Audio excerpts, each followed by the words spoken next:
तो here we go again. What's up guys, welcome back to today's video. आज water soluble vitamin के बारे में बात करने वाले हैं कि वाटर सॉल्युबल विटामिन होते क्या है। वाटर सॉल्युबल जितने भी विटामिन होते हैं वो सारे के सारे एसेंशियल विटामिन कंसिडर किया जाते हैं। इसका रीजन है कि ये विटामिन हमारे बॉडी से बाहर एक्सक्रीट आउट कर जाता है अगर हम इसको एक्स्ट्रा लेते हैं।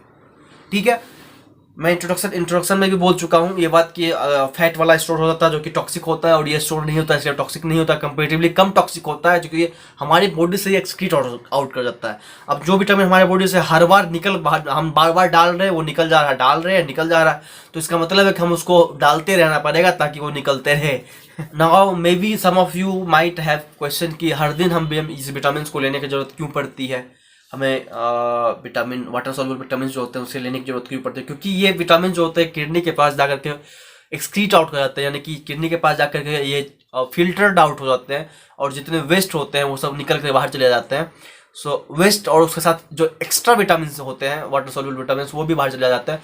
दैट्स द रीजन कि हमें वाटर सॉल्युबल विटामिन को डेली बेसिस पे लेना पड़ता है। यू माइट हैव क्वेश्चन कि किडनी के पास ही क्यों होता है। क्योंकि kidney is an organ which helps us to excrete out the waste जो भी हम खाते हैं। जैसे ड्रग्स भी अगर हम मेडिसिन लेते हैं तो मेडिसिन में जो नॉन यूजफुल पार्ट्स होता है मेडिसिन का वो भी एक्सक्रीट आउट कर जाता है। शायद 25 ग्राम यूरिया पर डे हम लोग रिलीज करते हैं यूरिन के जरिए। तो इस तरह से हमारा ब्लड की ऑस्मोलरिटी को मेंटेन करने में हेल्प करता है किडनी। सो किडनी के पास ही जाकर के ये सारे के सारे वाटर सॉल्युबल विटामिन छक के बाहर निकल जाते हैं और वेस्ट हो जाते हैं अगर हम उसको एक्स्ट्रा लेते हैं तो। अब एक बहुत ही इंपॉर्टेंट क्वेश्चन जो आप लोग के दिमाग में आ सकता है, एंड द क्वेश्चन इज कि अगर वाटर सॉल्युबल विटामिन हम लेते हैं एक्सेस होने के बाद वो हमारे शरीर से निकल जाता है तो हम उसको बार बार क्यों लेते हैं, जरूरत ही क्यों पड़ती है हमें उसको बार बार लेने की। अगर हमने एक बार लिया और वो हमारे बॉडी में नहीं रिटर्न किया, वो बाहर निकल जा रहा है, तो why should we take that. So the answer for that is जितने भी वाटर सॉल्युबल विटामिन है they are component of essential enzyme. यानी अगर वो वाटर सॉल्युबल विटामिन नहीं होंगे हमारे बॉडी में तो हमारे शरीर का एसेंशियल एंजाइम जो है वो फंक्शन करना बंद कर देगा। क्योंकि मैंने पहले बताया था जितने भी विटामिन होते हैं वो को एंजाइम की तरह काम करते हैं, और विटामिन को प्रॉपर समझने के लिए एंजाइम और प्रोटीन को प्रॉपर समझना पड़ेगा। एंजाइम और प्रोटीन को समझोगे तब आप विटामिन को अच्छे से रिलेट कर पाओगे। जितने भी बी ग्रुप के विटामिन होते हैं, यानी कि vitamin B1, B2, B3, B6, B12, जो भी विटामिन होते हैं ये सारे के सारे जो होते हैं वो को एंजाइम की तरह फंक्शन करते हैं। और हाँ, एक वन मोर थिंग, जितने भी बी ग्रुप के विटामिन होते हैं वो सारे भीड़ की तरह होते हैं, बोले तो कि मतलब एक साथ रहते हैं, शिकार में रहते हैं। अगर एक कोई उसमें इतना ज़्यादा एकता होता है, कभी भी पार्टिकुलर विटामिन की डेफिशिएंसी नहीं देखी जाती है। कारण क्योंकि जब भी कोई एक विटामिन का कमी होगा तो साथ ही साथ दूसरे विटामिन को भी लेकर के नीचे चला जाएगा। इसलिए हमारे बॉडी में एक सिम्टम कभी भी किसी पार्टिकुलर विटामिन के डेफिशिएंसी के सिम्टम नहीं आते हैं, क्योंकि एक विटामिन कभी डेफिशिएंट करता ही नहीं है। डेफिशिएंट करता है तो एक साथ ढेर सारे विटामिन डेफिशिएंट करते हैं। समझ में आया? So there is a term statement which is very important return, जो कि आपको may be as it is word statement लिखा हुआ आ जाए। And the statement is discrete deficiency of B group vitamin is seldom seen, जिसका मतलब है कि पार्टिकुलर विटामिन बी का किसी भी एक पार्टिकुलर विटामिन B1 या विटामिन B2 ऐसा नहीं होगा सिर्फ और सिर्फ विटामिन B1 या विटामिन बी ही आपके बॉडी में कम हो रहा हो। जब भी होगा तो विटामिन बी के ढेर सारे ग्रुप्स होंगे जो कि आपके बॉडी में डेफिशिएंट कर रहा होगा। So here we go, now we are entering into the vitamin B, and we are now at the thiamine which is also known as vitamin B1। हम वो विटामिन B1 को डिस्कस करने जा रहे हैं। सो या लेट्स गो। सबसे पहले हम जानेंगे कि विटामिन B1 के बेस्ट सोर्सेज कौन कौन होते हैं। सो विटामिन बी के बेस्ट सोर्सेज अगर वेज में देखा जाए तो पल्स होता है, नट्स होते हैं, और सीरियल ग्रेन्स होते हैं। सीरियल ग्रेन्स में स्पेशली उनका जो जर्म लेयर होता है वो विटामिन B1 के काफ़ी बेस्ट सोर्स पाए होते हैं, माने जाते हैं। वहीं पर नॉनवेज में अगर हम देखें तो लीवर, जो कि मैं पहले बोल चुका हूँ, ऑर्गेन मीट जो होता है वो काफ़ी बेस्ट सोर्स ऑफ विटामिन होता है। तो so liver, lean meat, poultry, egg yolk and fish, ये इन सब में पाया जाता है। इफ इन सब में ये विटामिन का गुड सोर्स पाया जाता है विटामिन B1 का। So any one of you if know what is lean meat then please let me know in the comment section, क्योंकि मुझे भी नहीं पता लीन मीट होता क्या है। I think I should Google it, जो कि मैं वीडियो के बाद करूँगा। Now let's come to the destruction of vitamin E B one, कि अगर विटामिन बी के ये सारे गुड सोर्स हैं तो हमें ये विटामिन क्या पूरा का पूरा बॉडी में मिलता है, क्या हम पूरे के पूरे विटामिन को बॉडी में एब्जॉर्ब कर दे, या पूरा का पूरा विटामिन हमको as it is. Dry vitamin are more stable than soluble solution of vitamin. जितने भी ड्राई विटामिन के फॉर्म होते हैं वो ज़्यादा स्टेबल होते हैं in comparison to solution form of vitamin to alkali and heat. अगर हम ड्राई विटामिन को लें और सॉल्यूशन ऑफ विटामिन को लें और दोनों को हम हीट देंगे तो जो सॉल्यूशन वाला विटामिन होगा वो जल्दी ब्रेक करेगा in comparison to dry vitamin. और इसी तरह अगर हम उसमें अल्कली डालते हैं यानी रिएक्शन करवाते हैं तो जो सॉल्यूशन वाला विटामिन होगा वो जल्दी रिएक्ट करेगा in comparison to solid vitamin. मैं हीट वाले को थोड़ा सा एक्सप्लेन कर सकता हूँ, क्योंकि it's just like electricity flow. अगर किसी भी जैसे NaCl है, NaCl सॉलिड भी रख दिया जाएगा तो उसमें करंट का फ्लो नहीं होता है। करंट का फ्लो होने के लिए उसमें मिनिमम अमाउंट ऑफ वाटर या मॉइस्चर का जरूरत पड़ता है। तो करंट का फ्लो होने के लिए उसको एक लगातार कंस्टेंट पाथवे चाहिए होता है, जो कि पाथवे अगर नहीं मिलेगा तो वो करंट फ्लो नहीं कर पाएगा। करंट को फ्लो करने के लिए तो इसलिए अगर सॉलिड मटेरियल है, सॉलिड मटेरियल में करंट का फ्लो नहीं होता है, चाहे वो कितना ही अच्छा गुड कंडक्टर क्यों ना हो। आई मीन मेटल का बात नहीं कर रहा हूँ।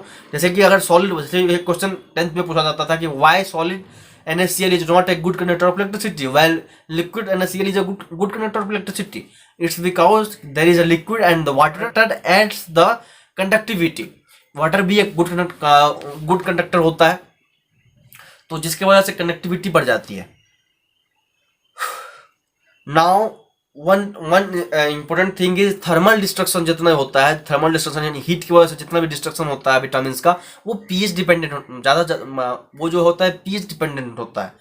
विटामिन का जो थायमिन जो है एक्चुअल में वो हीट से ज़्यादा रेसिस्टेंट होता है इन कंपेरिजन कि उसका को एंजाइम, जब थायमिन को एंजाइम के फॉर्म में एक्ट कर रहा होता है तब वो हीट से कम रेसिस्टेंट होता है इन कंपेरिजन कि जब वो यूजुअल नॉर्मल रहता है अपने विटामिन के फॉर्म में, यानी कि नॉर्मल फॉर्म में जब रहता है तो वो कम रिएक्टिव होता है हीट को लेकर के। और जब वो कोएंजाइम के फॉर्म में आ जाता है तो वो ज़्यादा रिएक्टिव हो जाता है। विटामिन B1 का डिस्ट्रक्शन जो है ऑक्सीडेशन और रिडक्शन की मदद से भी हो सकता है। ऑक्सीडेशन रिडक्शन को समझने के लिए आपको ये समझना पड़ेगा पहले तो कि ऑक्सीडेशन क्या होता है, रिडक्शन क्या होता है। ऑक्सीजन होता है एडिशन ऑफ ऑक्सीजन, रिडक्शन होता है रिमूवल ऑफ ऑक्सीजन, या फिर एडिशन होता है एडिशन ऑफ हाइड्रोजन और रिडक्शन होता है रिमूवल ऑफ हाइड्रोजन। ऐसा ही था ना, ठीक है। एडिशन ऑफ इलेक्ट्रॉन और ऑक्सीडेशन कहलाता है, रिमूवल ऑफ इलेक्ट्रॉन रिडक्शन कहलाता है। इतना नॉलेज गेन करना है ताकि हम पेपर्स को अच्छे से कर सकें। जब भी ऑक्सीडेशन और रिडक्शन की वजह से डिस्ट्रक्शन की बात आए तो वी विल कंसिडर कि सल्फाइट एंड सल्फाइट ऑक्साइड जो कि फूड को प्रिजर्व करने के लिए यूज किया जाता है, उससे काफ़ी जल्दी अफेक्टेड होता है विटामिन B1। यानी कि जब भी विटामिन B1 का किसी फूड में मिला हुआ रहेगा तो उसको प्रिजर्व करने के लिए हम सल्फाइट या सल्फर ऑक्साइड को यूज नहीं करेंगे, क्योंकि विटामिन का डिस्ट्रक्शन कर देता है due to oxidation.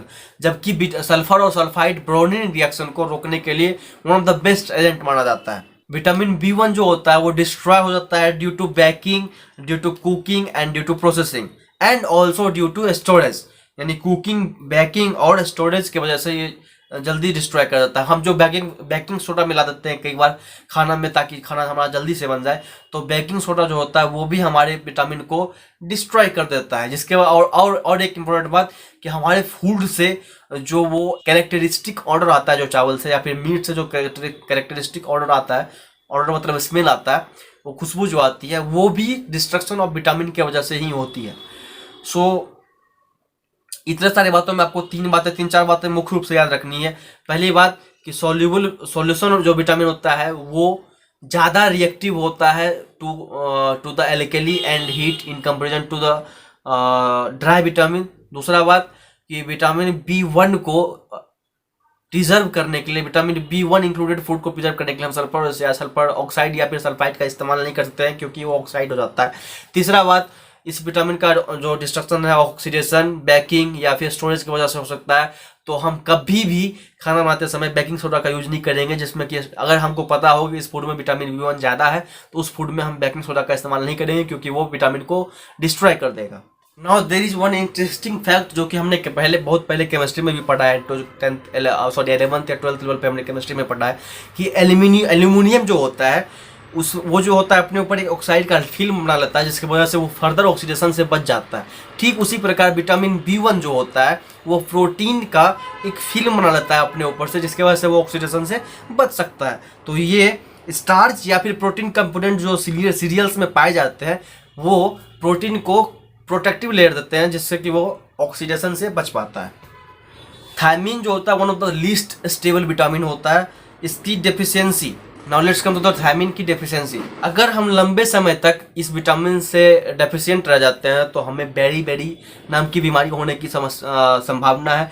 Berry disease को पहचानने का तरीका है कि या तो आप उस पेशेंट के अंदर न्यूरोलॉजिकल डिस्टर्बेंसेस होंगे, या फिर उस पेशेंट के अंदर कार्डियोवैस्कुलर डिस्टर्बेंसेस होंगे, या फिर उस पेशेंट के अंदर गैस्ट्रो इंटेस्टाइनल डिस्टर्बेंसेस होते हैं।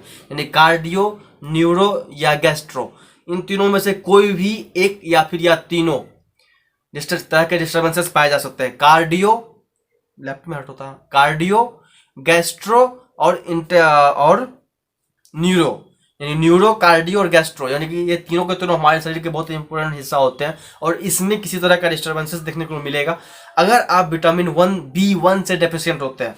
सो मेक श्योर कि आप विटामिन B1 को अपने डाइट में प्रॉपरली लें और फूड को ओवर कुकिंग से बचाएं। फूड में एक्स्ट्रा इंग्रेडिएंट्स डालने से बचें। जितना प्योर फूड आप ले सकते हो उतना प्योर फूड अपने बॉडी को दें। अल्कोहलिक्स जो होते हैं, जो लोग अल्कोहल लेते हैं, उनमें इस विटामिन का डेफिशिएंसी ज़्यादा देखा जाता है। जो लोग व्हाइट फ्लोर या व्हाइट राइस का इस्तेमाल कम करते हैं उनमें भी ये विटामिन B1 की डेफिशिएंसी ज़्यादा देखी जाती है। और लार्ज अमाउंट ऑफ टी, ये बहुत इंपॉर्टेंट पॉइंट है उन लोगों के लिए जो ज़्यादातर टी पीते हैं, टी का इस्तेमाल करते हैं। सो टी का इस्तेमाल करने से one of the biggest harm to your health due to taking in tea पीने का सबसे बड़ा हार्म जो होता है वो ये कि आपके बॉडी में विटामिन B1 का जो होता है एब्जॉर्प्शन नहीं होने देता है, क्योंकि विटामिन चाय में थायमिन एंटागोनिस्ट, यानी कि थायमिन एंटागोनिस्ट मतलब थायमिन के खिलाफ खड़ा होने वाला एक बंदा होता है जो कि चाय में पाया जाता है। और ये क्या करता है, हमारे शरीर में चाय को विटामिन B1 को एब्जॉर्ब होने से रोकता है। सो मेक श्योर कि आप टी का इस्तेमाल कम करें, क्योंकि टी का इस्तेमाल करने से आपके शरीर में विटामिन B1 का एब्जॉर्प्शन रुक जाता है, जिसकी वजह से आपको मेंटल, कार्डियक या फिर गैस्ट्रो, इन तीनों में से किसी एक तरह का डिस्टर्बेंसेस या तीनों डिस्टर्बेंसेस हो सकते हैं। यही कारण है कि चाय पीने वाले लोग को अगर चाय नहीं मिलता है तो बौखला जाता है।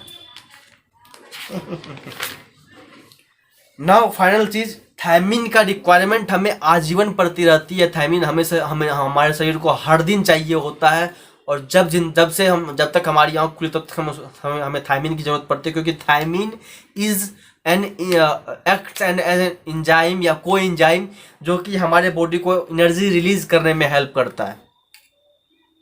सो अगर हमारे बॉडी को एनर्जी चाहिए तो हमारे बॉडी को विटामिन B1 चाहिए, और अगर हमारे बॉडी को विटामिन B1 चाहिए तो हमें चाय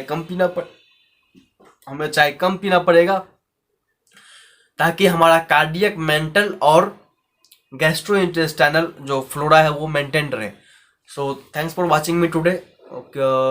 आज के थायमिन को यहीं पे रोकते हैं और कंटिन्यू करेंगे नेक्स्ट वाले वीडियो में। सो मेक श्योर कि आप चाय को कम इस्तेमाल करें, और अगर आपने आपको वीडियो पसंद आए तो वीडियो को लाइक कीजिए। अगर आप इस वीडियो को शेयर करना चाहते हैं तो वीडियो को शेयर कीजिए, ताकि ज़्यादातर लोग ये जान सके कि ज़्यादा चाय पीने से क्या होता है, and how they are affecting themselves, how they are poisoning themselves. And please subscribe the channel for the more updates and click the bell icon to get notified by the recent videos. Thanks for making me part of your day. Keep smiling, spread love, spread love. मिलते हैं, bye.